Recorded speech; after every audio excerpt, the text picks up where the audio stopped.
In 1913, 17-year-old Grand Duchess Olga Nikolaevna was the hope of the Russian Empire, the eldest, most intelligent daughter of a dynasty celebrating 300 years of seemingly eternal power. Just 5 years later, this living symbol of a golden future was a 22-year-old woman, emaciated and her hair shorn from illness, huddled in a remote Siberian cellar. The hope of the dynasty wasn't just extinguished.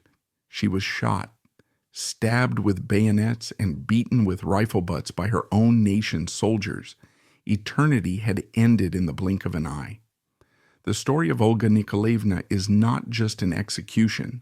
It is the story of the complete and total collapse of a world. But this collapse wasn't an explosion. It was a sickness. To understand why that eternal dynasty vanished so brutally, we must look past the celebrations and into the family's most closely guarded secret, an event shrouded in pain that poisoned the empire from within. The entire tragedy of Olga and of her family was shaped by the colossal shadow of another child, her brother, the Tsarevich Alexei. Her father was Nicholas II, Tsar of all the Russias. He was a devoted husband, a loving father, but as a Tsar, he was a disaster. He was a shy, weak man who believed blindly in his divine right and saw any compromise as blasphemy. And then there was her mother, the Tsarina, Alexandra Feodorovna, Queen Victoria's granddaughter. She was an iron-willed, fanatically devout woman, but she was not loved. The St. Petersburg court found her cold, aloof, and, most dangerously, German. She also carried another legacy from her grandmother, a hidden curse in the blood, the royal disease, hemophilia. Alexandra's most sacred duty was to produce a male heir, but Russian succession law had no patience. After she bore 4 daughters, Olga, Tatiana, Maria, and Anastasia, the court's anxiety turned to desperation. These 4 lovely failures pushed Alexandra to the edge of fanaticism. And then in 1904, a miracle, a son, Alexei, was born. The empire rejoiced. That joy lasted 6 weeks. The diagnosis came in a horrified silence. Alexei had hemophilia. It was not just an illness. It was a death sentence for the dynasty. Any fall could kill him. And for Alexandra, this was a psychological apocalypse. She was the cause. The guilt broke her. This event changed everything. Alexei's illness became the most closely guarded state secret. It explains why the family retreated completely into a cocoon, a private, suffocating world at the Alexander Palace. Nicholas and Alexandra were no longer Tsar and Tsarina. They were the desperate parents of a dying son, willing to trust anyone to save him. When the doctors failed, Alexandra, her fanaticism now fueled by terror and guilt, opened a door for a different kind of salvation. In 1905, a man walked through that door, not a noble, not a doctor. He was a coarse peasant from Siberia with burning, hypnotic eyes. His name was Grigory Rasputin. The story became legend. When Alexei fell and was dying, the doctors gave up. Rasputin was summoned. And somehow, perhaps hypnosis, perhaps sheer faith, or perhaps simply because he stopped the doctors from giving the boy aspirin, a blood thinner, Rasputin stanched the bleeding. The boy lived. To Alexandra, the explanation did not matter, only the result. The doctors had failed, science had failed. Rasputin had succeeded. From that moment, Rasputin was no longer a man. He was a saint, a talisman.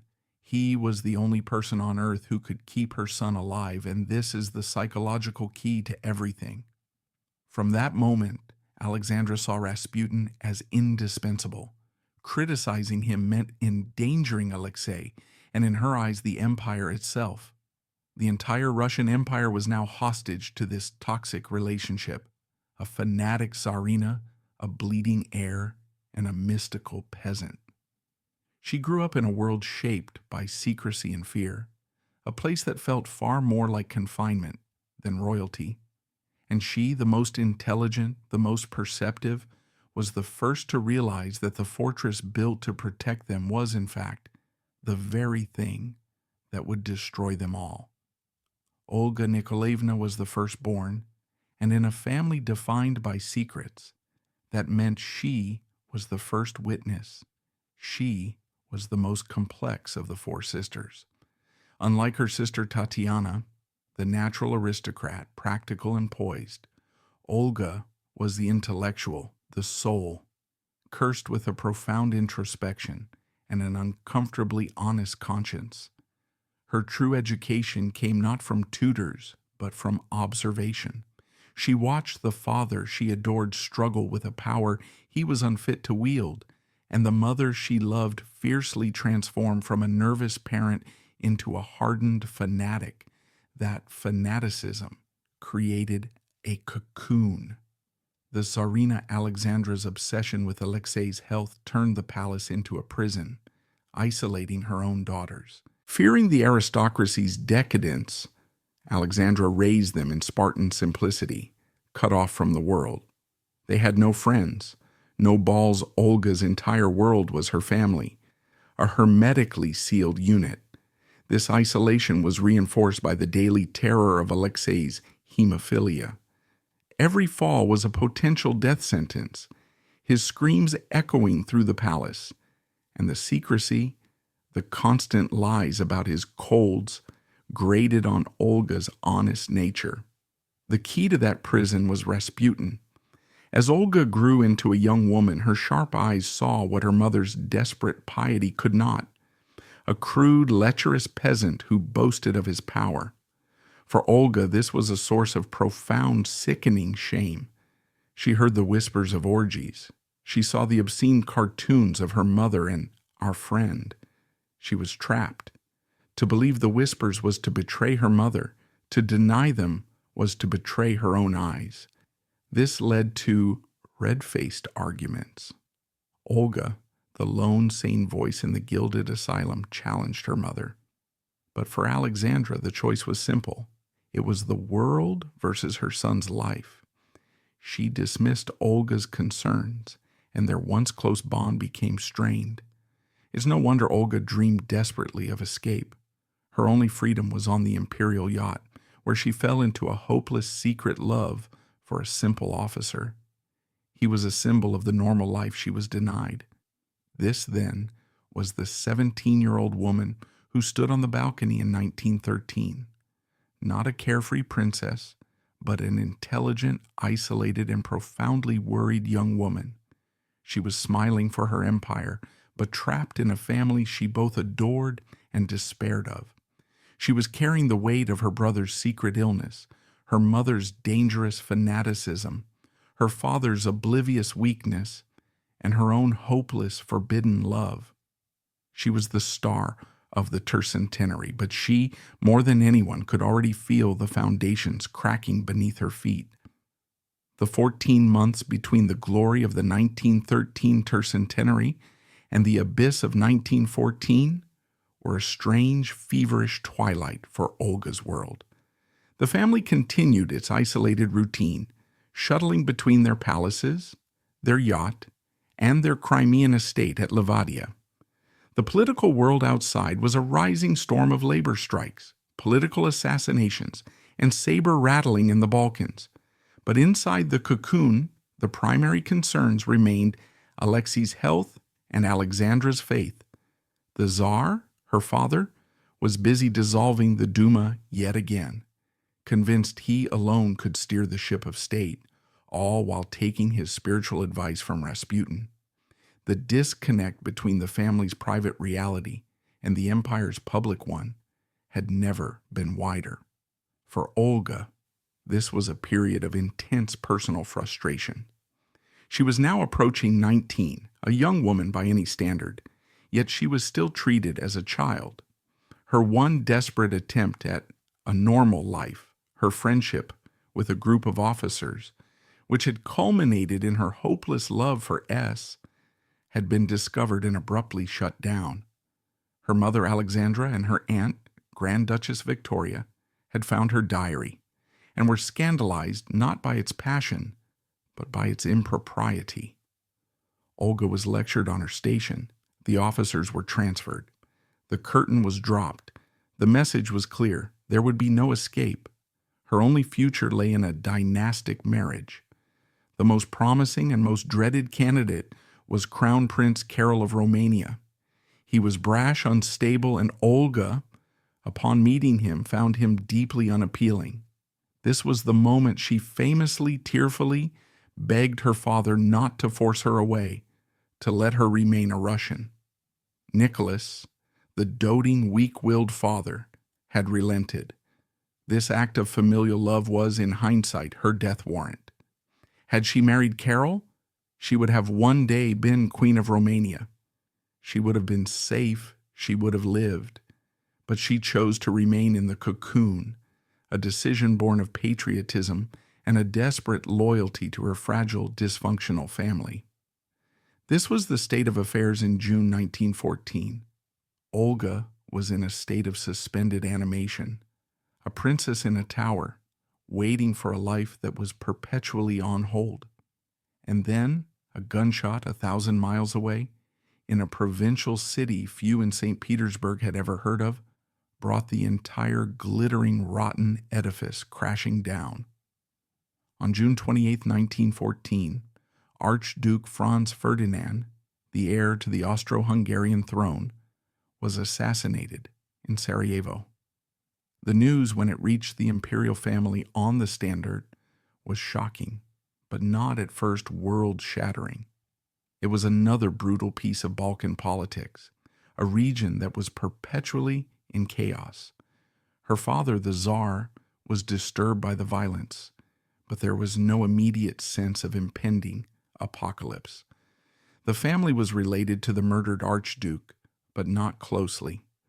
It was a tragedy for Austria, but surely it was a diplomatic problem, one that would be contained.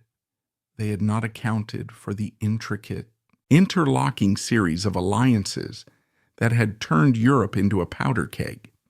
They had not accounted for the blank check of support Olga's other relative, Kaiser Wilhelm II of Germany, gave to Austria, and they had not accounted for Russia's self-proclaimed role as the protector of the Slavs, which bound her to Serbia, the nation Austria was now determined to crush. For the next 4 weeks, the July crisis unfolded like a runaway train. Olga, reading the newspapers and listening to the hushed, frantic discussions between her parents, would have felt the world tilting. Her father, the gentleman who hated confrontation, was suddenly trapped. He did not want war, but his generals, his ministers, and the wave of patriotic fervor sweeping the country demanded he stand up to Austria and Germany. To back down was to show weakness, to betray his Slavic brothers, to lose face forever. He was caught between his cousin Willie in Germany and his other cousin Georgie in Britain, sending frantic last-minute telegrams in English, trying to stop the doomsday machine. But the generals, with their rigid mobilization timetables, were now in control. On August 1st, 1914, Germany, the birthplace of her mother Alexandra, declared war on Russia. The world had just ended. The immediate effect was not one of horror, but of a strange manic euphoria. The strikes that had been crippling St. Petersburg magically vanished. The revolutionary factions went silent. The city, renamed Petrograd to sound less German, exploded in a frenzy of patriotism. Olga, just 18 years old, stood on that same Winter Palace balcony where she had celebrated the tercentenary.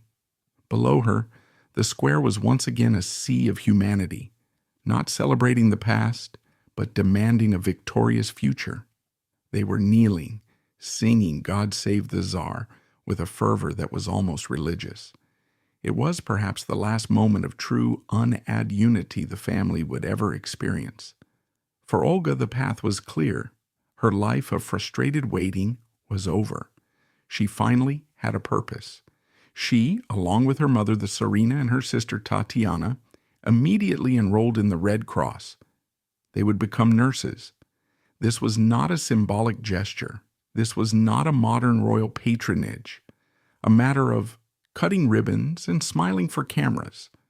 Alexandra, in her all-or-nothing fanaticism, insisted on the full grueling course. They moved their headquarters to Tsarskoye Selo and converted a wing of the Catherine Palace into a state-of-the-art surgical hospital. And they, the Imperial women of Russia, would work in it. Olga, now Sister Romanova No. 1, and Tatiana, Sister Romanova No. 2, reported for duty every single day. You must pause and truly picture this. This is Olga Nikolaevna, the girl raised in a sterile cocoon, the girl shielded from so much as a crude word.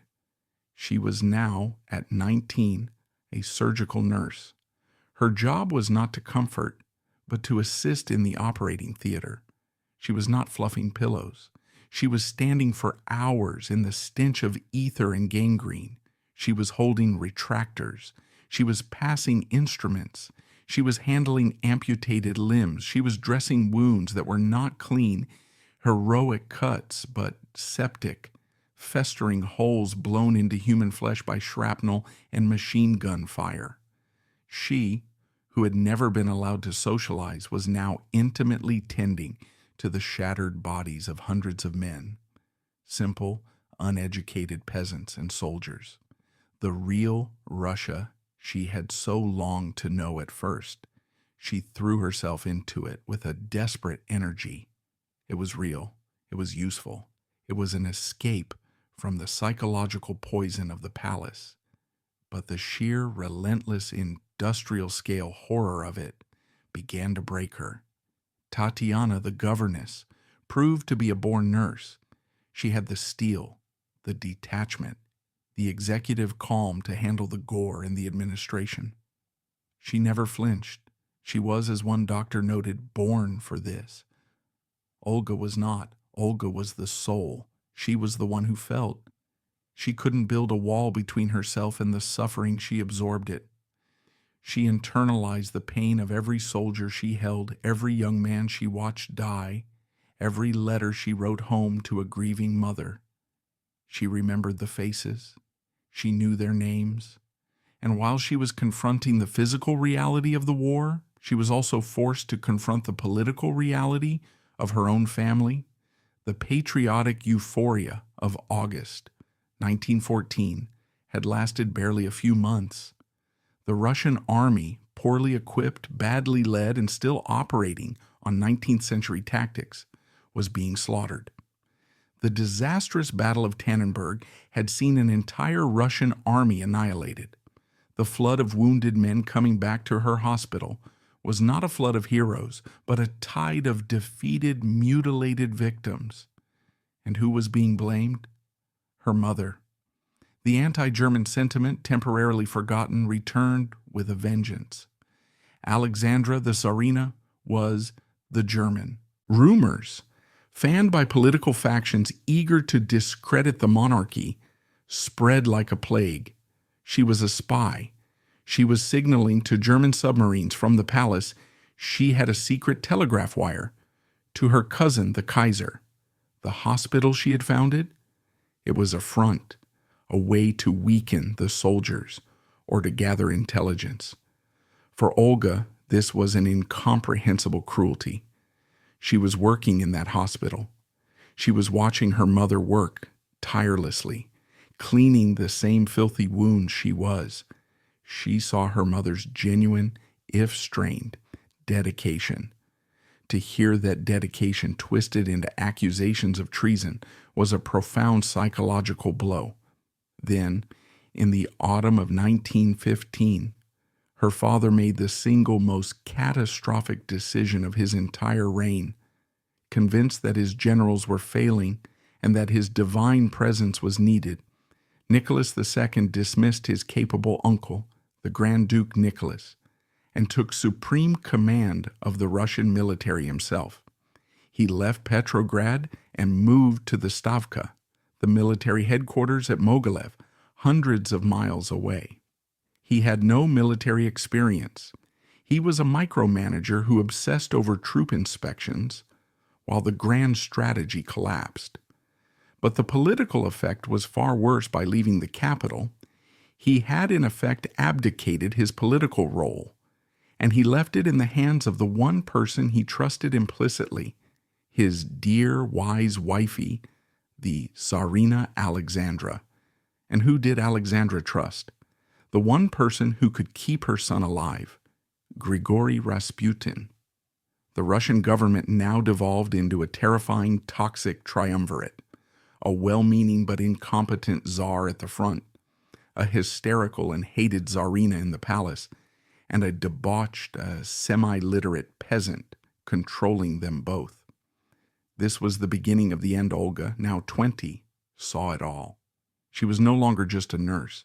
She was the horrified witness to her family's self-destruction.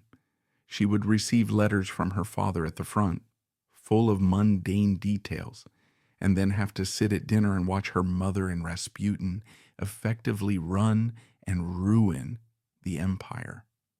Our friend was now appointing and dismissing government ministers at will. Capable men were fired because Rasputin had a bad feeling about them. Incompetent, corrupt cronies were installed because they paid him homage. The government became a revolving door of incompetence, known as the ministerial leapfrog. The entire aristocracy, the broader Romanov family, was in despair. They saw the abyss opening up. They pleaded with Nicholas, they pleaded with Alexandra, and they were all rebuffed, dismissed as enemies, as traitors to the holy man. Olga was trapped in the middle. Her loyalty to her father was absolute. Her love for her mother was deep, but her intelligence, her conscience, told her that what was happening was not just wrong, it was insane. The tension she had felt as a teenager now became an unbearable daily psychological torture. She was living in a madhouse, and she was the only one who knew it. The work at the hospital, once a refuge, became an extension of the nightmare. The flood of wounded became a deluge. The men were no longer just wounded. They were starving, freezing, and full of a deep, bitter resentment. They were dying for a government run by a German and a madman. By late 1916, her mental exhaustion reached a point from which she never fully recovered. She was diagnosed with a severe nervous collapse, what we would now call clinical depression and acute anxiety. The physical and emotional toll had become too much. She was relieved of her duties at the hospital. She, who had once held dying soldiers, now needed a nurse herself. She became thin, pale, and deeply depressed, often bursting into tears for no apparent reason or sitting in a listless, silent state for hours. She was prescribed arsenic-based tonics, the crude psychiatric medicine of the day. The princess who had been raised to be a symbol of strength was now a living symbol of her family's and her nation's complete psychological disintegration. She had seen too much, felt too much, and was powerless to change any of it. She had retreated into the only place left to her, a profound internal darkness. She was 21 years old, and her life, for all intents and purposes, was already over. She was just waiting for the end. Olga's breakdown in the autumn of 1916 was the logical collapse of a mind caught in a psychological vice. One side of the vice was her childhood belief in the divine goodness of her parents. The other was the reality she saw: septic wounds, starving cities, and a debauched peasant, Rasputin, ruling her country in late 1916. That vice crushed her. She became an invalid, a ghost in her own prison, listening to the sounds of an empire tearing itself apart. While Olga was lost in darkness, the rest of the Romanov dynasty finally awoke to the apocalypse. They saw the German Tsarina and our friend as a mortal threat. They staged a final desperate intervention. Uncles, cousins, even the Dowager Empress begged Nicholas to banish Rasputin and for Alexandra to see reason. It was useless. Alexandra, insulated by fanaticism, saw them as traitors trying to murder her son's protector. Nicholas, hating confrontation, listened politely and did nothing. The cocoon was now impenetrable. Since persuasion failed, a desperate faction of nobles decided to act. The plot was Gothic theater, led by Prince Felix Yusupov and Grand Duke Dmitry Pavlovich, a man Olga herself once had romantic feelings for. The assassination on December 29, 1916, was a butchery. Rasputin horrifically refused to die. He survived poisoned cakes, was shot, lunged at his attackers, was shot again, and finally beaten and drowned under the ice. Petrograd celebrated, believing the spell was broken. But inside the palace, the reaction was a terrifying mirror image. Alexandra didn't just grieve, she shattered. This was proof the world was evil. She became a living monument of grief and vengeance, obsessed with the martyr's grave, now completely detached from reality. And Olga, still fragile, she was trapped in the final vice. She must have felt a profound guilty relief. The source of her shame was gone, but that was instantly drowned in horror. Horror at the murder, and horror at her mother's descent into morbid madness. Rasputin's murder saved nothing. It accelerated the doom, proving to all of Russia that the autocracy was so rotten, its own Grand Dukes had resorted to poison and murder. The year turned to 1917. January and February brought the coldest winter in living memory. Petrograd was not just angry, it was dying. The war effort had priority, and the railway system, already collapsing under the strain, had broken down. No flour was reaching the capital, no firewood, no coal. The factories, unable to get fuel, shut down, putting tens of thousands of desperate, starving men out of work. And the women, the mothers of the city, were left to stand in bread lines in 20-degree below zero weather for 8, 10, 12 hours, only to be told when they reached the front that the bakery was empty. Inside the Alexander Palace, the family was as cold as everyone else. The fuel shortages meant that even the imperial residence was barely heated. They were cut off, isolated, waiting. Nicholas, disastrously, was still at Mogilev, playing chess and receiving reports. Alexandra was in her purple boudoir, writing him frantic, paranoid letters, urging him to be the master and to crush the hooligans. And then, in a final terrible act of cosmic irony, just as the entire empire was about to be consumed by a political firestorm, the imperial children were struck by a different kind of fever, measles. It began with Olga, then Tatiana, then Maria and Anastasia. One by one, the Grand Duchesses fell violently ill. Then finally, Alexei. The disease was a brutal strain, complicated by pneumonia. They were all bedridden with raging fevers, their eyes sensitive to any light. The palace was transformed into a dark, silent infirmary.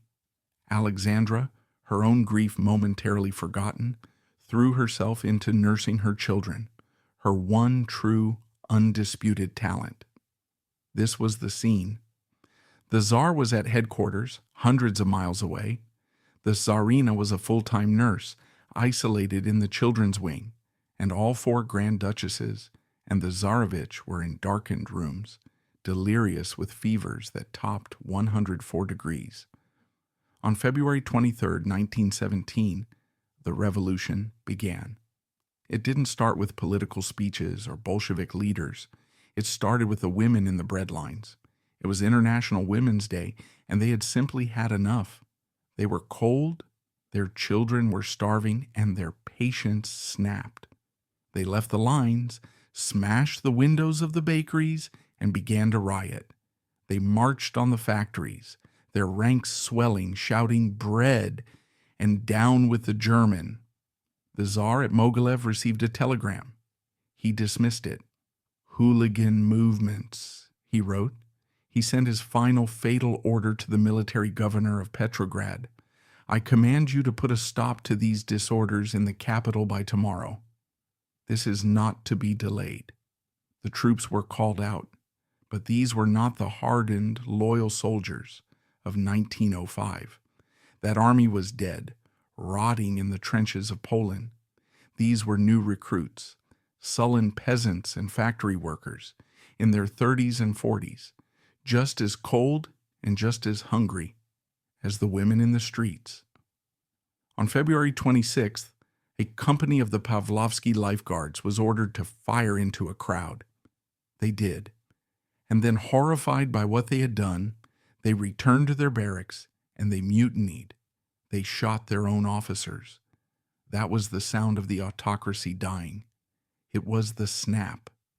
The next day, regiment after regiment came over. They poured out of their barracks, guns in hand, and joined the people. The city fell into their hands. Police stations were burned. The arsenals were looted. Prisons were opened. It was total, chaotic, and leaderless anarchy. And where was Olga Nikolaevna? She was 21 years old.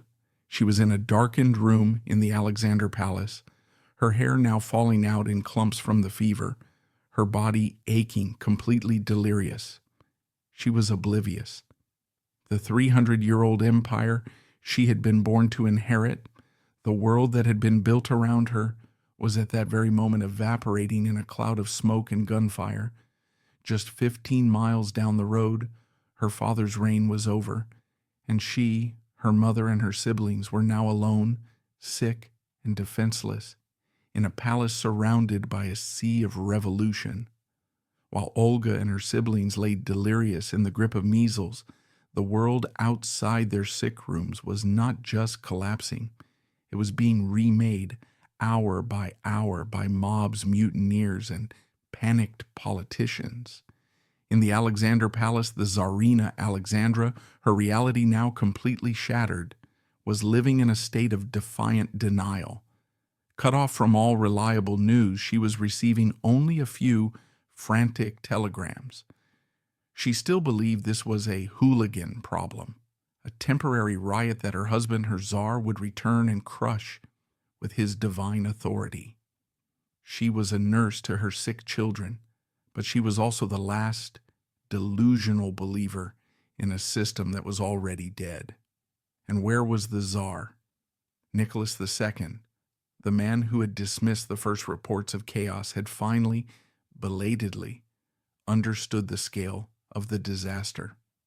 He had done the only thing he knew how to do. He got on a train. He left military headquarters at Mogilev and tried to race back to his family at Tsarskoye Selo, convinced, just as Alexandra was, that his mere presence would quell the uprising. But it was too late. His authority had evaporated. The revolution was not just in the streets, it was in the infrastructure.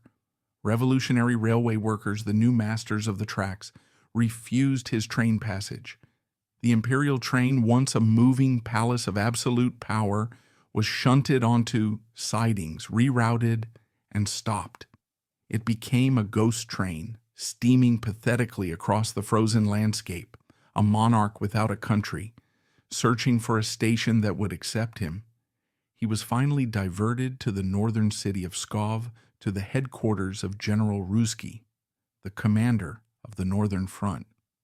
It was here, on the night of March 1st, 1917, that the final brutal reality was delivered. It did not come from the mob. It came from his own men, his generals, the men who had sworn a sacred oath to him one by one, telegraphed him a single, unified message: it is lost. They told him that to continue to fight the revolution would be to open the front lines to the Germans, and the army would not fight its own people. There was only one solution: to save Russia The Tsar must abdicate. This was the blow that finally broke him. This was not the betrayal of the peasants, whom he had always condescendingly loved. It was the betrayal of his generals, his aristocracy, the very class he represented. His entire world, his divine right, was a fraud, confirmed by his own commanders. He was alone. At 2 a.m. on March 2nd, 1917, in his private railway car, a small, dark, lonely room, Nicholas II, the last Romanov autocrat, took a pencil and a pre-printed form. He signed his name. He did not just abdicate for himself. In a final heartbreaking act of fatherly love and perhaps his first truly selfless decision, he also abdicated for his son, Alexei. He knew the frail hemophiliac boy could never survive as a child Tsar in this new brutal world separated from his family. He wrote in his diary that night with a terrible, placid calm, "All around me there is treachery, cowardice, and deceit." A few days later, he was no longer Tsar. He was simply Colonel Nicholas Romanov, a private citizen and a prisoner. Back at the Alexander Palace, the news was delivered to Alexandra. She reacted with predictable spitting fury. "It is a lie," she screamed, "a lie. They cannot have done this." But for Olga, as the measles fever finally broke and her consciousness returned, she awoke to a new world. The delirium of the illness seamlessly bled into the delirium of this new reality. Her father, the man she adored, the man who was the literal physical embodiment of God's will on earth, was gone. He was a failure. They were prisoners. The 300-year-old dynasty, the life she had been born to lead, the world that had existed on the day she fell ill, had vanished. She was no longer Grand Duchess Olga. She was citizen Olga Romanova. The family was reunited a few days later when Nicholas was allowed to return to the palace, to his family, to his new life as their fellow prisoner. The reunion was tearful, but also surreal. They were all together, but they were not free. Their gilded cage had become their official prison, and Olga, her health shattered, her hair now falling out in clumps from the high fever, had to confront the physical reality of their fall. The first and most profound shock was the guards. The loyal, adoring, almost religious convoy, the Cossack bodyguards who had protected them their entire lives, were gone. They were replaced by new men, revolutionary soldiers, young, brash, uneducated, and filled with a simmering, triumphant resentment. You must imagine this for Olga. She was the proudest of the sisters, the one most conscious of her imperial dignity, the one who had once told her father she was a Russian and wanted to remain a Russian. Now that Russia was staring back at her with contempt, these new soldiers, her jailers, would walk the magnificent halls of her home with their hats on, their coats unbuttoned. They would lounge on the delicate silk-upholstered furniture, smoking crude cigarettes, the smoke staining the painted ceilings. They would scrawl obscene graffiti on the walls, often targeting the German woman, Alexandra. They would block Olga's path in the corridors, staring at her with insolent curiosity, refusing to make way. They were ordered to separate the family, to not allow them to speak to one another in English, to monitor their every meal. The children, still recovering, had to have their toys and their beds searched. The humiliation was constant, meticulous, and designed to break them. When Nicholas tried to go for a walk in the park, a soldier would follow him, rifle loaded. When Olga sat down to play the piano, her one true emotional release, a guard would stand in the doorway, listening, spitting tobacco on the parquet floor. This was a psychological grinding torture. Tatiana, the diplomat, tried to reason with them. To win them over with her regal charm, Anastasia, the rebel, would make faces mimicking them, trying to find humor in the absurd. But Olga, the intellectual, the one with the conscience, simply retreated. She was sullen, silent, and filled with a cold aristocratic rage that she could not show. She saw this not just as a political change, she saw it as the end of civilization. In April, General Kornilov, the new military head of Petrograd, arrived. He came to formally place the former Tsar and Tsarina under arrest. The servants, the vast loyal staff who had been with the family for decades, were brought into the great hall. They were told that any who wished to stay would be choosing to be prisoners with the family. Many, with tears, were forced to leave. A loyal, devoted few, including their doctor, Eugene Botkin, their tutors, Pierre Gilliard and Charles Sidney Gibbes, and a handful of personal attendants, chose to stay. They were sealing their own fates. For Olga, watching these familiar, loving faces file out of her life one by one was another amputation, another piece of her old world being severed forever. Through all this, there was one flickering, distant hope. England. Their cousin, Georgie, King George V, was on the throne. The new provisional government, led by Alexander Kerensky, was eager to get the Romanovs out of Russia. The family was a living banner for royalists, a dangerous magnet for counter-revolution. More importantly, Kerensky was terrified the Petrograd Soviet, the radical Bolshevik-led council, would storm the palace and lynch the family. He desperately needed them gone. He negotiated with the British government, and for a few weeks it seemed certain. A plan was made.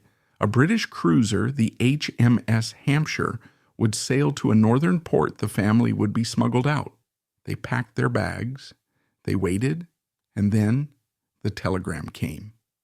King George V, their cousin, their relative, had withdrawn the offer.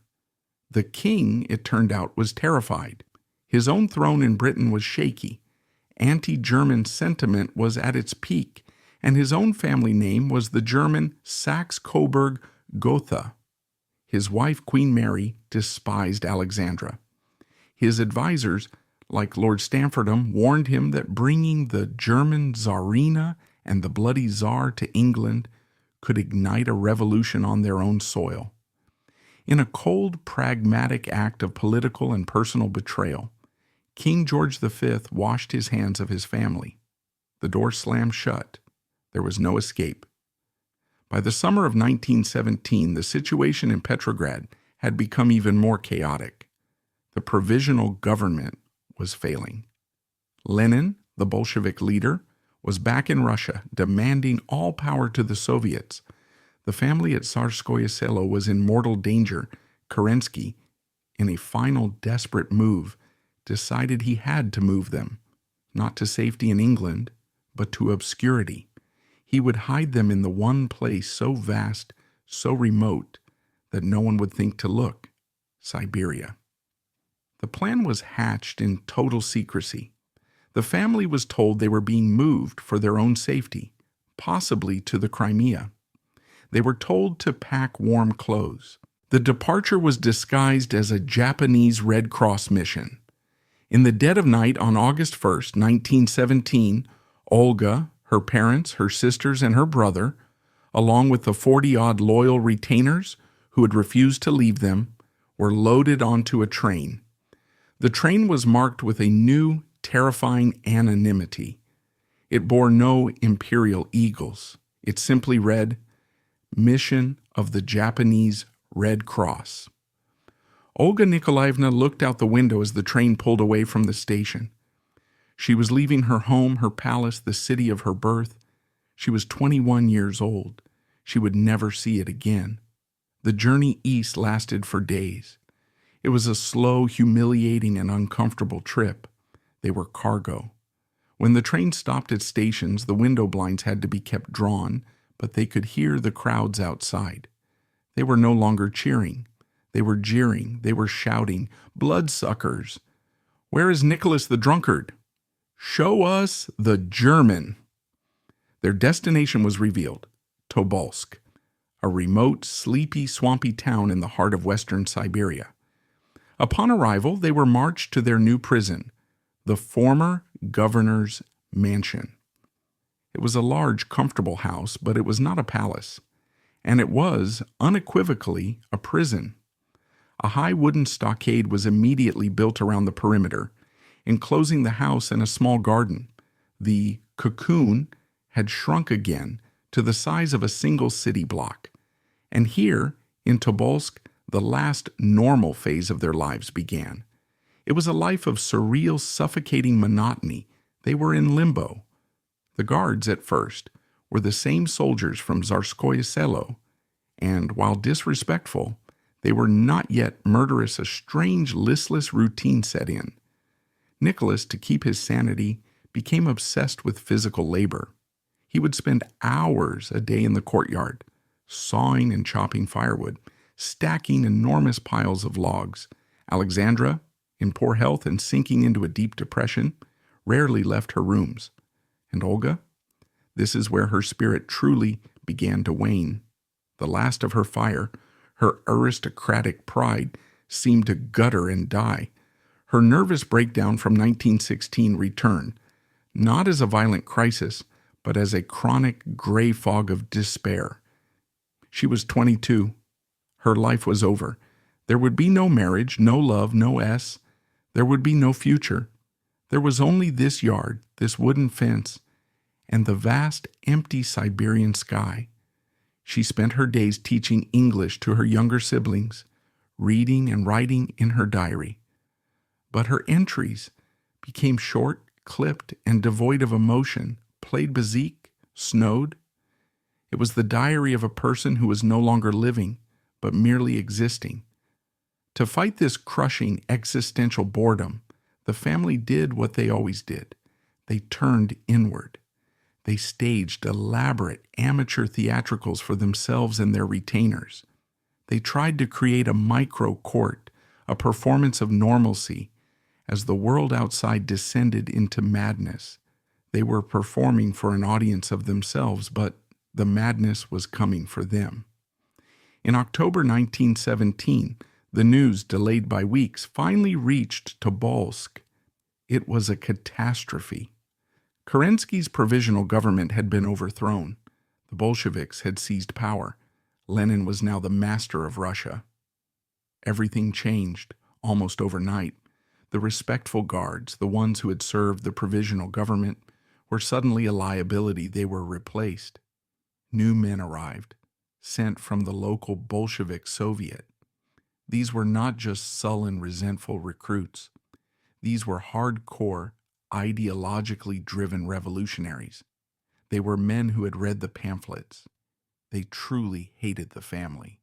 They saw them not as human beings, not even as fallen royals, but as enemies of the people, as bloodsuckers, as the literal, physical embodiment of centuries of oppression. The atmosphere in the house turned from one of monotonous imprisonment to one of active daily menace. The new guards were brutal. They stole the family's food. They stopped the family from attending church. They would shove the young Grand Duchesses, including Olga, as they passed in the hall. They would sing lewd, revolutionary songs outside their windows at night. And they began to draw with charcoal on the walls of the stockade pornographic images of the Tsarina and a single chilling drawing of a skull and crossbones with the name Nicholas Romanov written underneath. The money ran out. The food became scarce. The family was forced to live on soldiers' rations. The surreal limbo of Tobolsk was over. The true, ideological, and murderous hatred of the revolution had finally found them in the middle of nowhere.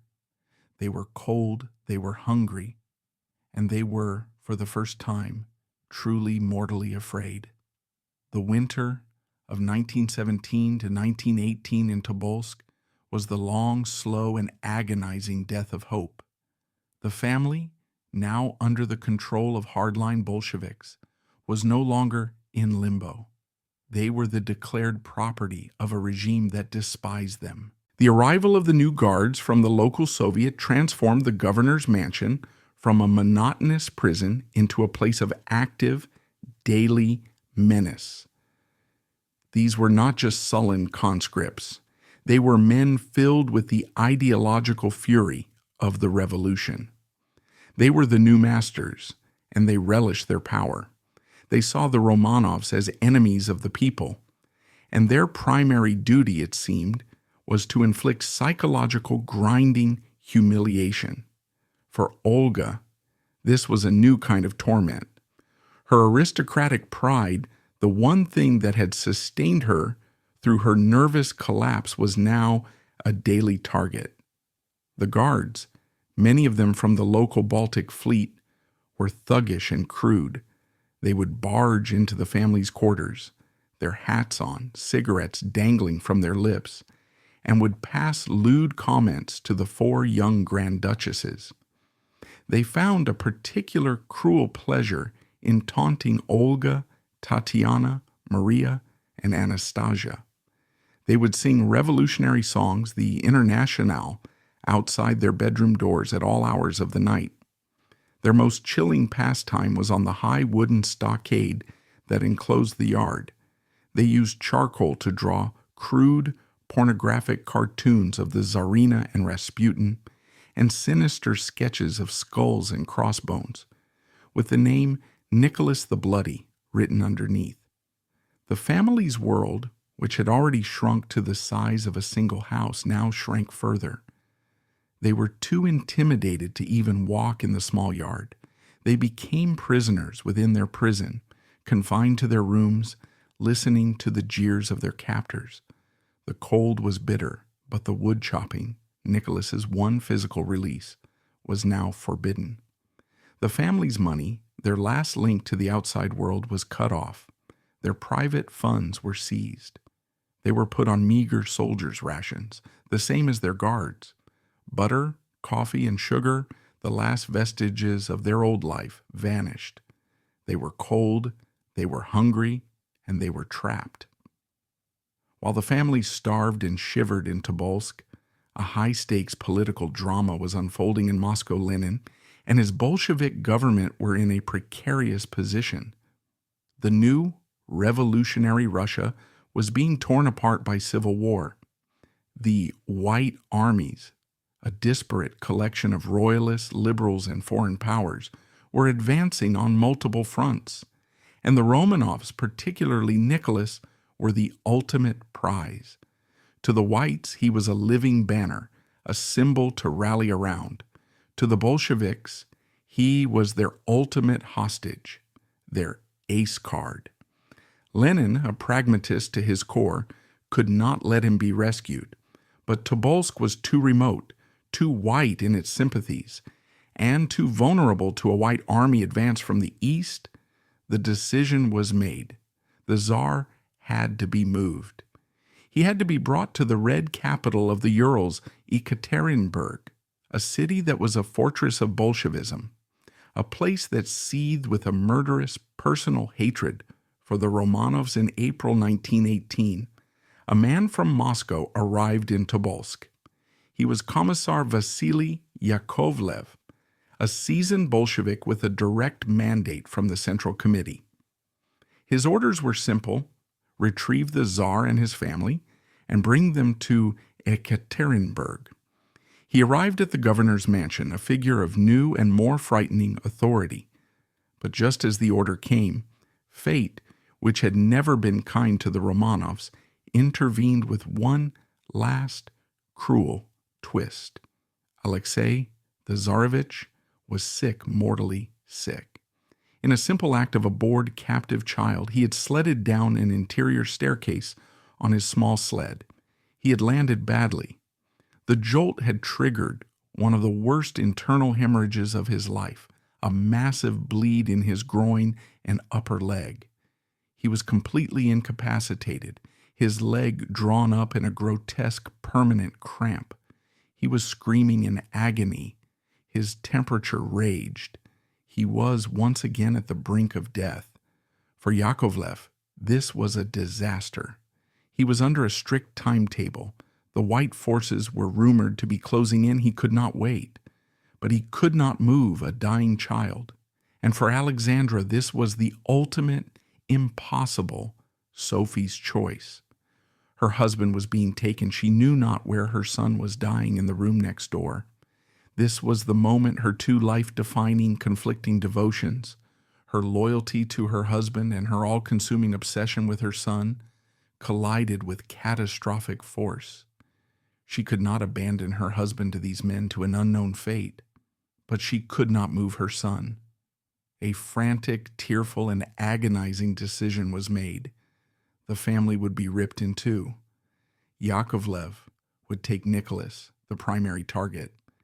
Alexandra, after a hysterical debate, declared she would go with her husband.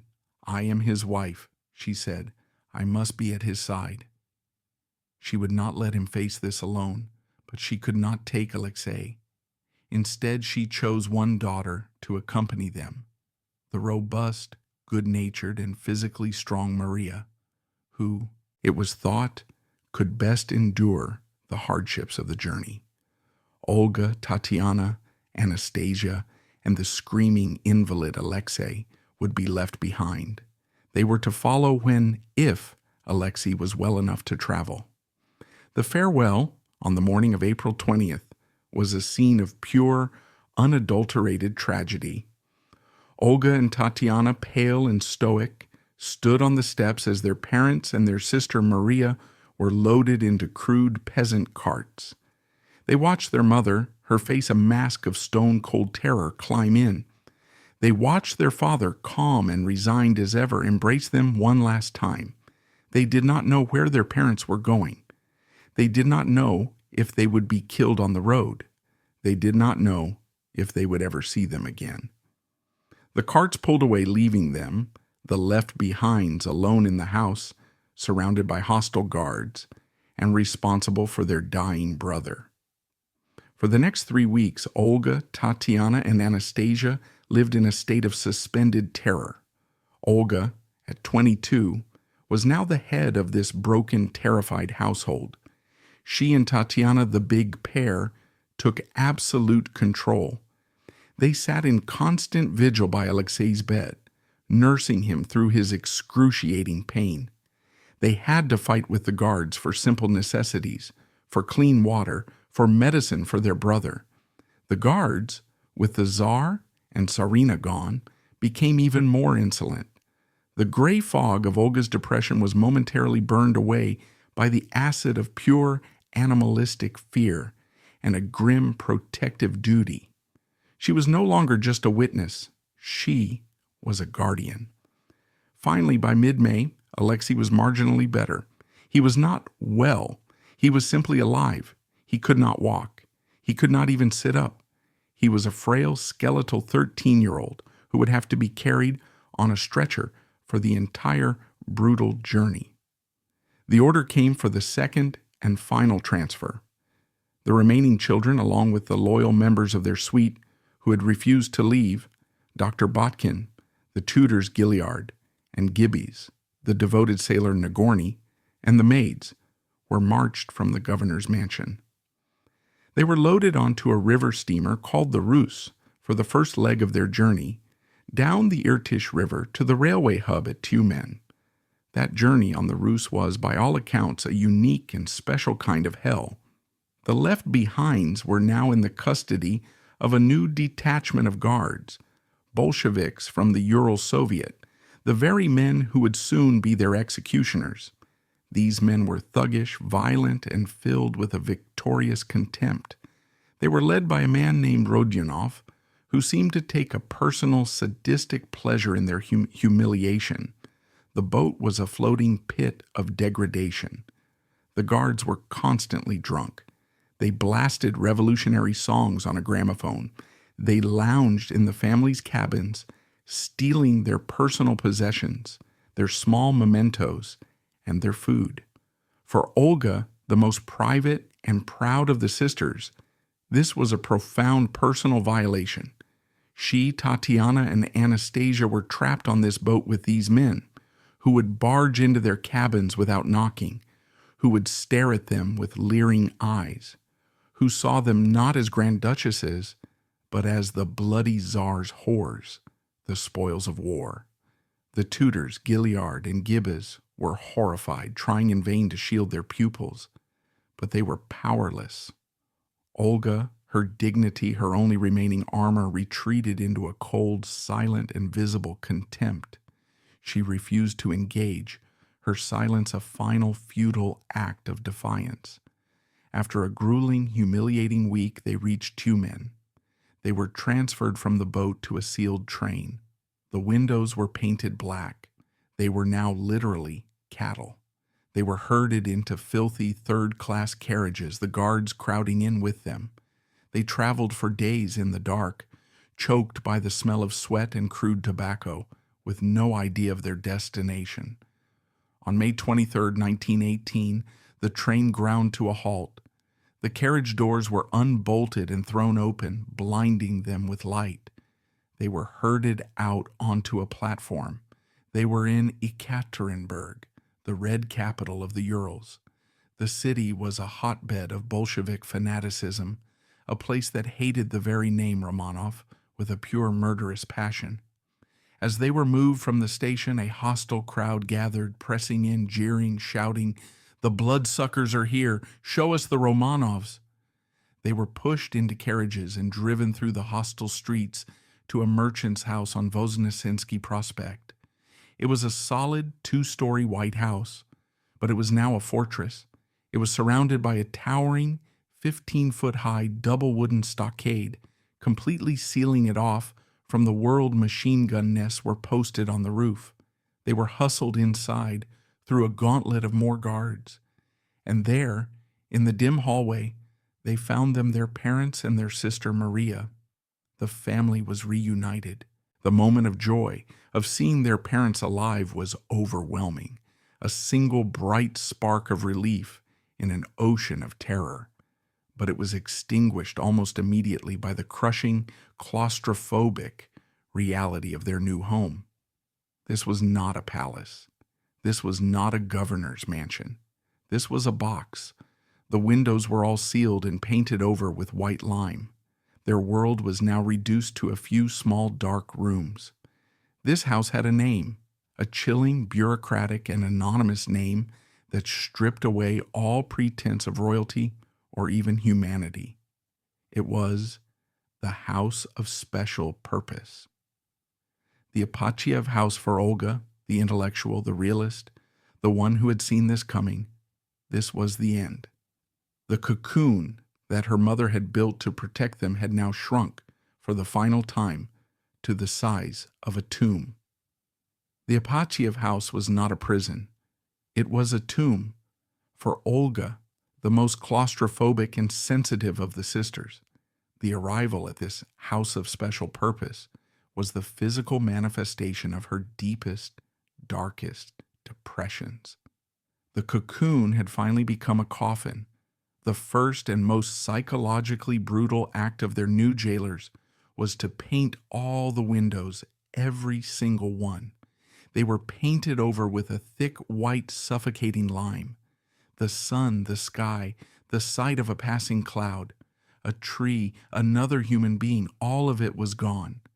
They were now sealed in, breathing stale air, living in a permanent dim twilight, with only the electric bulbs burning day and night, disorienting their senses and destroying any concept of time. The double stockade outside ensured no one could see in, and the painted windows ensured they could see nothing out. They were, in effect, buried alive, and their companions in this tomb were the guards. These were not the tame soldiers of Tobolsk who had been grudgingly respectful. These were hardcore Bolsheviks, drawn from the local Zlust and Verk-Isetsk factories, men who had been forged in the fires of revolution, and who viewed the Romanovs with a personal, murderous hatred. The first commandant, a man named Alexander Avdeyev, was a notorious drunkard, a brute who set the tone for his men. They were no longer guards, they were masters, and they took a sadistic pleasure in the total inversion of power. They were heavily armed all the time, their rifles loaded, their bayonets fixed. They slouched in the hallways. They ate at the family's dining table, and they delighted in their own filth and power. For Olga and her sisters, the daily reality became a relentless, grinding assault on their dignity. The most profound humiliation was the loss of all privacy. There was only one lavatory in the house for the entire group, for the 7 Romanovs and the loyal suite who remained with them. It was a shared, non-flushing toilet, and the guards, young, crude men, would lounge in the hallway directly outside, their rifles clattering, making lewd jokes as the young women were forced to walk past. They were never, ever truly alone. The guards' command post was set up at the foot of the stairs, and they would sit there drinking, playing cards, and staring. The constant, leering, hateful gaze of their captors was a form of 24-hour psychological warfare. The walls of the lavatory itself were quickly covered in a new wave of obscene, political, and pornographic graffiti, detailing imagined acts of the Tsarina and Rasputin, or of the girls themselves. Life shrank to a single, unvarying, and meaningless routine. They were awakened at 7:30 a.m.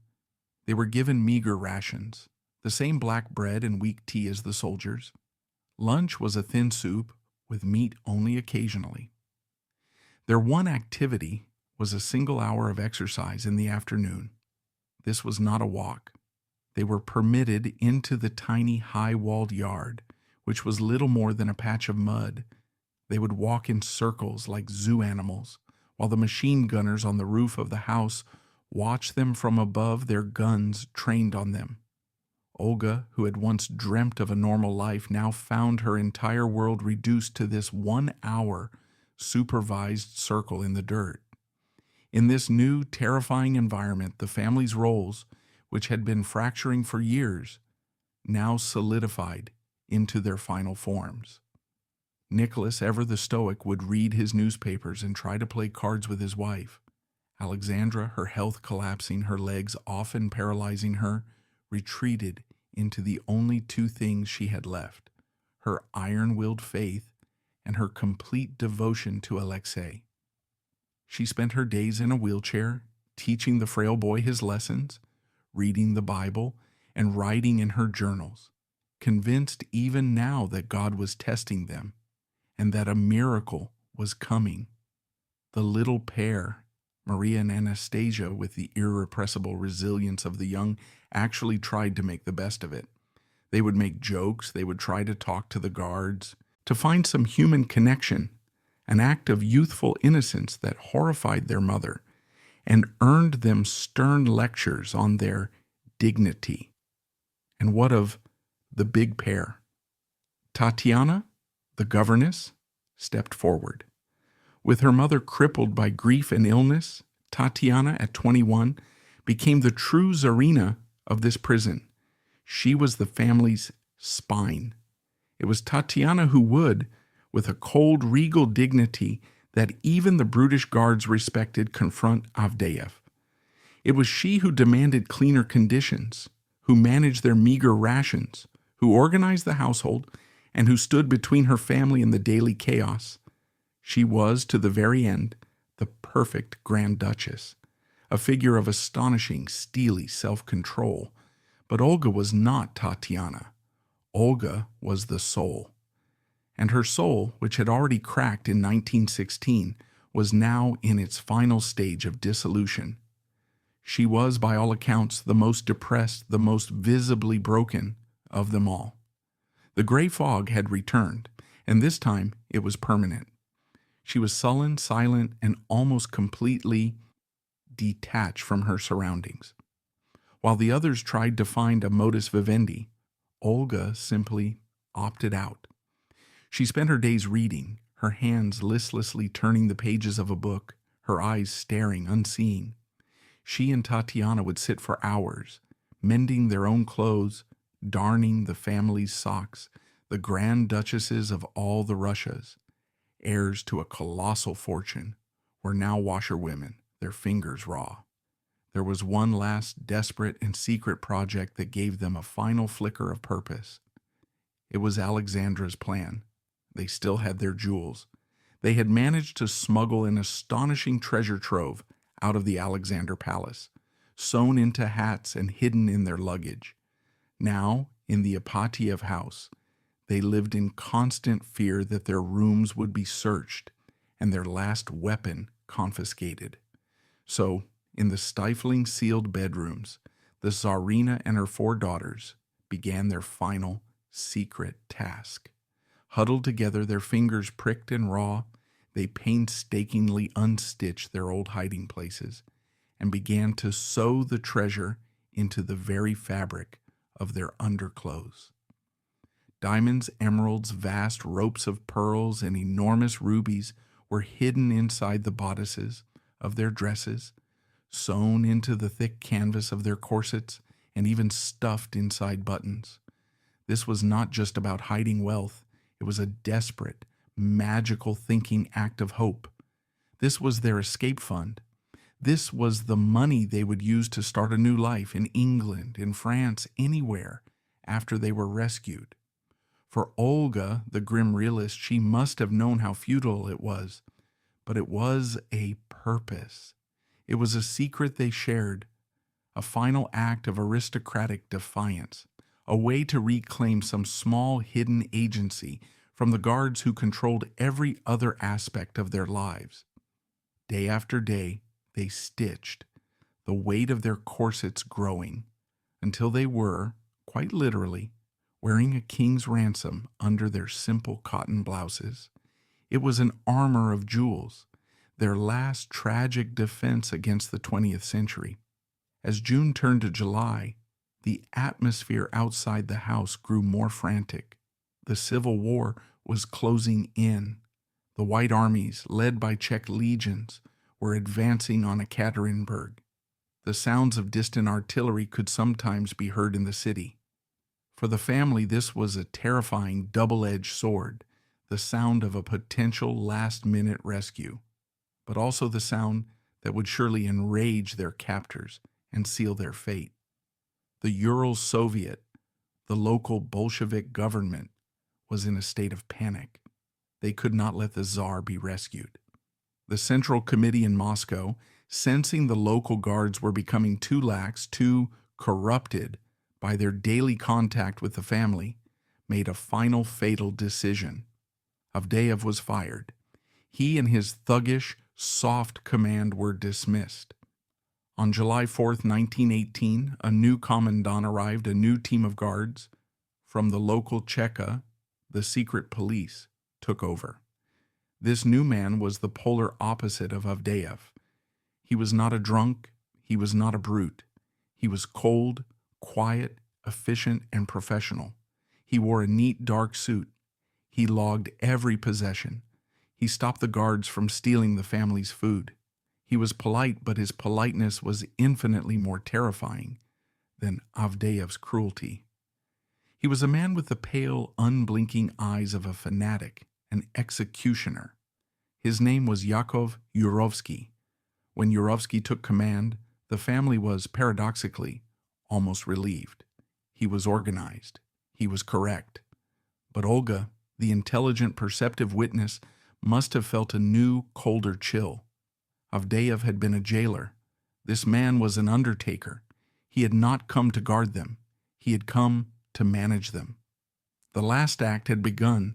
The arrival of Yakov Yurovsky on July 4th, 1918, marked the beginning of the final act. To the Imperial family, this quiet, methodical man in his neat, dark suit was, paradoxically, a relief. He replaced the brutish, drunken Alexander Avdeyev. He immediately put a stop to the petty theft.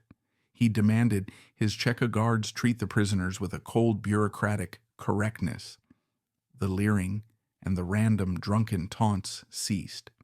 He even had a locksmith install new, functioning locks on the Grand Duchess's bedroom door, granting them their first illusion of privacy in months. He was, in short, a professional. Alexandra, in her diary, noted the change with approval. They mistook this cold bureaucratic efficiency for a return to civilization. They were fatally wrong. Avdeyev had been a common brutish jailer filled with chaotic human hatred. Yurovsky was something new and infinitely more terrifying. He was an ideologue. He was a 20th century man, an instrument of the state, a man who saw his prisoners not as humans to be tormented, but as a problem to be liquidated. He was not there to guard them. He was there to prepare their deaths.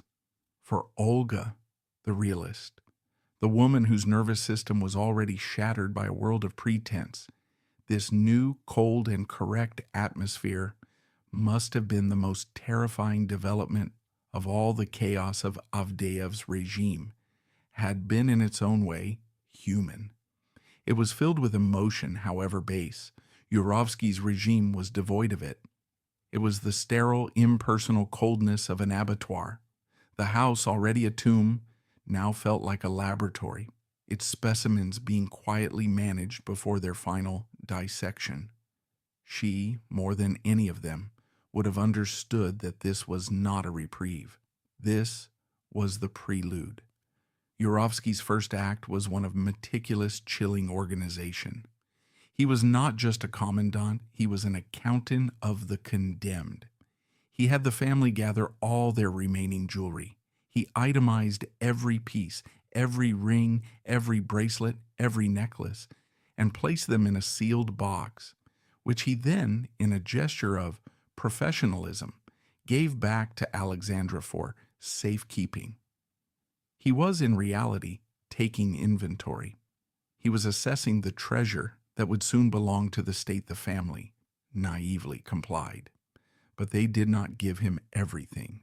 They held back the most important treasure of all, the armor of diamonds and pearls, still securely stitched into the very fabric of their underclothes. In these final stifling July days, the family's routine continued, but now with a new unspoken tension.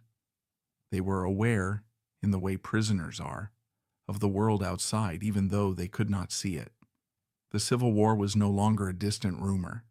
It was a clear and present threat.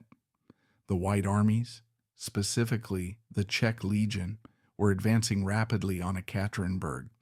The sounds of their artillery could now be heard, a faint rhythmic thump in the distance. For the family, this sound was both the last flickering ember of hope and the drumbeat of their own doom. They knew, and their captors knew, that a rescue was now a matter of days or weeks. The Ural Soviet was in a state of outright panic. They could not, would not allow Nicholas the Bloody to be rescued and become a living symbol for the white cause. The decision was made not in the Apachev house, but in the chaos of the local Bolshevik headquarters, and in hurried coded telegrams to Moscow, the Ural Soviet, in a secret session, passed a formal death sentence. But they needed approval. A coded wire was sent to Lenin and his second-in-command, Yakov Sverdlov. The historical record is shrouded in the deliberate ambiguity of revolutionary murder, but the consensus is clear. Moscow telegraphed back its full, albeit deniable, approval. The liquidation of the entire Romanov family was now official state policy. The order was given to Yakov Yurovsky, and Yurovsky, the efficient professional, began his preparations. His first problem was the execution squad. He could not trust the original factory guards. They were too human. They had spent weeks with the family. They had, despite their ideology, become familiar with the Grand Duchesses. They had seen them as young women, not as abstract symbols. They might hesitate, they might refuse. Yurovsky quietly, methodically replaced them. He handpicked a new hardened squad from the inner sanctum of the Cheka. These were not Russians. They were Latvians, Hungarians, and German prisoners of war who had joined the Bolshevik cause. Men with no cultural or emotional attachment to the Tsar, men who were professional ideological killers. Olga, Tatiana, Maria, and Anastasia would have seen these new, hard, unfamiliar faces in the hallways, their eyes colder, their silence more absolute. His second problem was the disposal. This, for Yurovsky, was the most critical part. He could not simply kill them. He could not leave their bodies. To do so would be to create the single most potent holy relic in the world.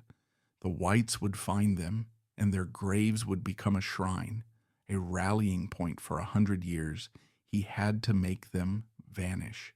For several days, Yurovsky left the house, driving his new truck into the dense Koptyaki forest, scouting for the perfect location. He found it.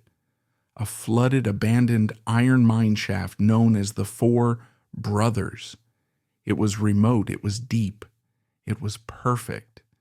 He returned to the city and began gathering the tools of erasure, a truck, rope, and, most importantly, dozens of canisters of petrol and sulfuric acid.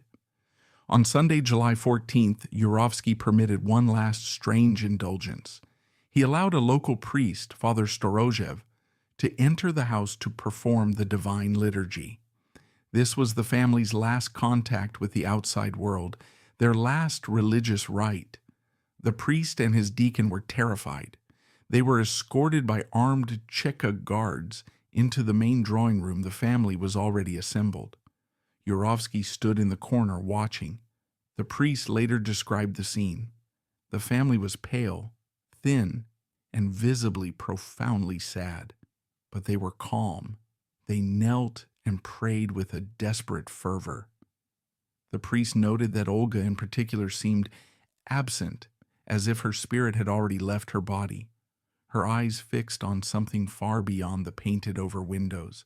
Then came the moment that chilled the priest to his bone. During the liturgy, the deacon, as was customary, began to chant the prayer, "May their souls rest with the saints." And as he chanted those words, the entire Romanov family, Nicholas, Alexandra, Olga, Tatiana, Maria, and Anastasia, sank to their knees, their heads bowed. It was a complete break-in protocol. One does not kneel for that prayer. The priest and the deacon exchanged a horrified glance. They understood. The Romanovs were not just attending Mass. They were, in that moment, consciously attending their own funeral. Olga Nikolaevna, the girl who had copied the poem "And at the Threshold of the Grave," was now living its final verse 2 days later. The preparations were complete. Tuesday, July 16th, 1918. It was a hot, stuffy, oppressive summer day. The family went about their last meaningless routine. They ate their meager dinner. They played a final game of cards. They read. The tension in the house was unbearable, a thick, silent static in the air. The new guards were silent, watchful.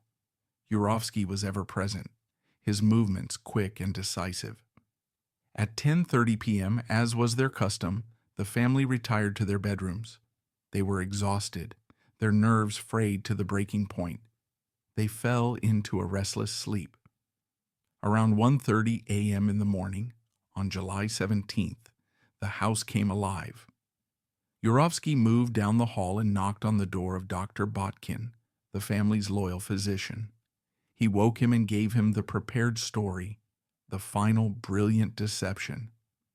"The city is in turmoil," he said calmly. "The White Army is attacking. There is shooting in the streets. It is no longer safe to remain on the upper floor.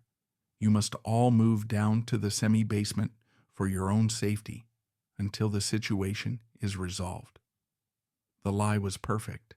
It was logical. It played on their deepest fears, not of execution, but of being killed in the crossfire of a chaotic rescue attempt. Dr. Botkin, accepting the order, went to wake the family. There was no panic, just a weary, tired obedience. This was, they thought, just another move. They had been moved from palace to prison, from train to boat, from Tobolsk to this house. This was just one last middle-of-the-night upheaval Olga, Tatiana, Maria, and Anastasia got up and began to dress. They did not put on their finest clothes, but they methodically put on the special heavy undergarments they had prepared, the corsets and bodices now weighing a fortune, their hidden armor of diamonds and pearls. They helped their mother Alexandra, who was frail. Nicholas dressed, putting on his simple soldier's gymnasterka tunic. He then went to his son's cot. Alexei was still too weak to walk. Nicholas gently lifted the 13-year-old boy into his arms. The procession began. It was a slow, sleepy, and tragic parade. Nicholas first carrying his son, then Alexandra, followed by her 4 daughters, Olga, Tatiana, Maria, and Anastasia. They were pale, their hair matted from sleep, but they were composed. Behind them came their last loyal followers, Dr. Botkin, the valet Alexei Trupp, the cook Ivan Karitonov, and the Tsarina's devoted parlor maid, Anna Demidova. Demidova, in a heartbreaking gesture of domesticity, carried 2 small feather pillows.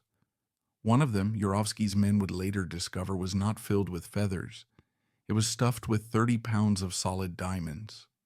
They walked down the dark, narrow interior staircase across the courtyard, and then down another steeper flight of stairs into the semi-basement of the house.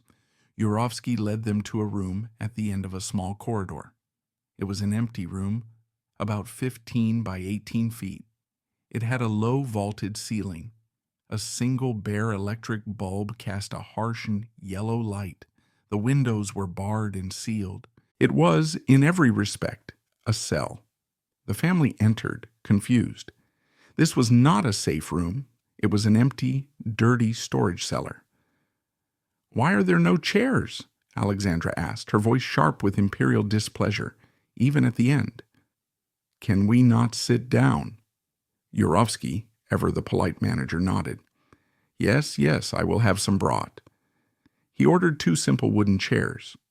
To be brought in, Alexandra, the former Tsarina, took one. Nicholas, still holding Alexei, gently placed his frail sick son on the other. And then they stood. Nicholas stood beside his son's chair. Dr. Botkin, Trupp, and Karitonov stood behind them against the wall. And the 4 Grand Duchesses, Olga, Tatiana, Maria, and Anastasia, stood behind their mother, with the maid Anna Demidova. Olga, at 22, the hope of the dynasty, stood next to her sister Tatiana, her face pale, her eyes, as the priest had noted, already seeming to belong to another world. They were all crowded into this tiny, airless room, a bizarre, tragic family portrait. They waited. They thought they were waiting for cars, for a truck to evacuate them from the dangerous city. The door opened again, but it was not a rescue team. It was Yakov Yurovsky, and he was not alone. He was followed by his entire execution squad, 11 men, a mix of Latvians, Hungarians, and Russians, including the drunken, brutish Peter Ermakov. They crowded into the tiny, overflowing room, each man armed with a heavy revolver. They were so close they could have touched the family. The family, seeing these armed men, finally understood. This was not a rescue. This was it. Alexandra had time to make the sign of the cross. Nicholas instinctively turned, partially shielding his son. Yurovsky stepped forward. He pulled a piece of paper from his coat pocket and began to read, his voice flat, loud, and bureaucratic, shouting over the hum of the truck engine they had started outside to cover the noise. In view of the fact that your relatives in Europe are continuing their attack on Soviet Russia, the Ural Executive Committee has decided to execute you. The words hung in the air. Incomprehensible, Nicholas II turned, his face a mask of utter confusion. He stammered, "What? What?" He may have said, "You know not what you do." Yurovsky did not wait. He did not want speeches. He did not want pleas. He raised his own heavy-caliber Colt pistol, aimed it, and fired point-blank into Nicholas's chest. That was the signal. The room exploded. It was not a clinical execution. It was a chaotic, brutal, and horrifying massacre. All 12 men opened fire at once in the tiny enclosed smoke-filled space. The sound was beyond deafening. It was a physical concussion. The room was instantly filled with a thick, choking cloud of cordite smoke, plastered dust from the ricocheting bullets, and the screams of the dying. Each executioner had been assigned a target. Yurovsky himself had shot the Tsar. The others aimed at Alexandra, at Botkin, at the servants. In that first hellish volley, the Tsar, the Tsarina, Dr. Botkin, Trupp, and Kharitonov were all killed, collapsing in a heap. But as the smoke momentarily cleared, a new supernatural horror confronted the killers. The girls were still standing. Olga, Tatiana, Maria, and Anastasia were huddled against the back wall, screaming, wounded, but alive. The maid, Anna Demidova, was also alive, running back and forth in the tiny space, shrieking, using her jewel-filled pillow to block the bullets. The executioners, in a state of panic, reloaded and fired again. And again, the bullets were hitting the girls and bouncing off, ricocheting around the room like lethal marbles. To the drunk, terrified, and superstitious killers, it was a moment of pure, demonic terror. They thought the Tsar's daughters were charmed, that they were protected by God, that they were devils. They didn't know about the jewelry. They didn't know that the 18 months of secret, meticulous stitching had turned their corsets into crude, medieval-style bulletproof vests. The armor of diamonds, their one desperate hope for a new life, had only served to prolong their deaths, to turn their execution into an agonizing 30-minute butchery. The firing stopped. The men's ears were ringing. The smoke was so thick they could barely see, but they could hear. Through the smoke, they heard moans. The Tsarevich Alexei, who had been shielded by his father, was on the floor, wounded but still alive, groaning, clutching his father's bloody tunic. Yurovsky, the cold professional, stepped over the bodies, kicked the boy in the head with his boot, and then emptied his pistol into the child's ear. And still the girls were moving, wounded, covered in their parents' blood. They were trying to stand. The executioners, their revolvers now empty or useless in the close quarters panic, went primal. Peter Ermakov, the drunkard, grabbed a rifle from the hallway. He saw the girls, and his revolutionary hatred mixed with terror exploded. He grabbed the rifle's bayonet. The final act was not a shooting. It was a medieval butchery. The men descended on the surviving wounded women with their bayonets and the butts of their rifles. Olga, the firstborn, the witness, was stabbed repeatedly by the frenzied, terrified soldiers. Her sister Tatiana was bayoneted in the back of the head. The maid Demidova was chased around the room and stabbed, by her own account, over 30 times. Finally, after 20 minutes of hell, there was silence. Only the sound of men's heavy, panicked breathing and the dripping of blood. The smoke slowly cleared, revealing a scene from a charnel house. The floor was a literal swamp of blood, brains, bone fragments, and glittering jewels, which had been torn from the girls' bodices. In the frenzy, the Romanov dynasty was over. The hope of the empire, Olga Nikolaevna, 22 years old, lay dead on the floor of a Siberian cellar, her body broken and bayoneted, in a tomb that her own family had built. The massacre was not the end. It was only phase 1. Phase 2 was the disposal, a 48-hour nightmare. As the smoke cleared in the cellar, Yurovsky made his first horrific discovery. The Grand Duchess's bodies were armored. Greed erupted as his men tore open their corsets and blood-soaked diamonds and pearls scattered across the floor. The very armor that had tragically prolonged their deaths now became plunder, until Yurovsky had to stop the looting at gunpoint.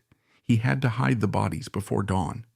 His perfect plan to use a deep mine called Four Brothers failed spectacularly. The pit was too shallow. The sheet-wrapped bodies, instead of sinking, floated grotesquely in the muddy water. Panicked, Yurovsky ordered the corpses retrieved, but the truck, now heavy with the dead, became hopelessly stuck in the forest mud. That moment, a truck stuck in the mud, is the linchpin of the entire 20th century mystery. Trapped and desperate, Yurovsky made a final brutal decision: the grave would be the road itself. But to ensure confusion, he separated two bodies, Alexei and Maria. The remaining 9 were dumped in a shallow pit, disfigured with sulfuric acid, and buried under the road's railway ties. A few yards away, the other 2 bodies were dismembered, burned in a bonfire, smashed with shovels, and dissolved with more acid. It was a total erasure. Then the Bolsheviks issued their calculated lie. Nicholas was dead, but his wife and children had been moved to a secure location. That single lie created a void, a space for myth. The world, unable to accept a truth so brutal, needed a survivor, and it got one. Anna Anderson, a disturbed woman pulled from a Berlin canal, claimed to be Anastasia. For 60 years she was the living fairy tale, because the truth, the acid, the mud, the useless corsets, was simply too obscene to believe the fairy tale was only destroyed by science. In 1991, after the USSR's collapse, the mass grave of 9 skeletons was exhumed. DNA matched against Prince Philip proved it was the Tsar, Tsarina, 3 daughters, and 4 servants. Anna Anderson was proven to be a Polish factory worker, but 2 children were still missing. The final mystery was solved only in 2007, when a second, smaller pit was found nearby. It held 44 charred, shattered, and acid-soaked human bone fragments. DNA confirmed it was Alexei and Maria. Yurovsky's horrific report had been true in every detail. No one escaped. There was no miracle. So in the end, what is the legacy of Olga Nikolaevna? Unlike the survivors of other revolutions, she was granted no second life. She was not allowed to grow old, to write her memoirs, to compromise with a new world. Her legacy is her absence, a permanent reminder of all the lives she was never allowed to live.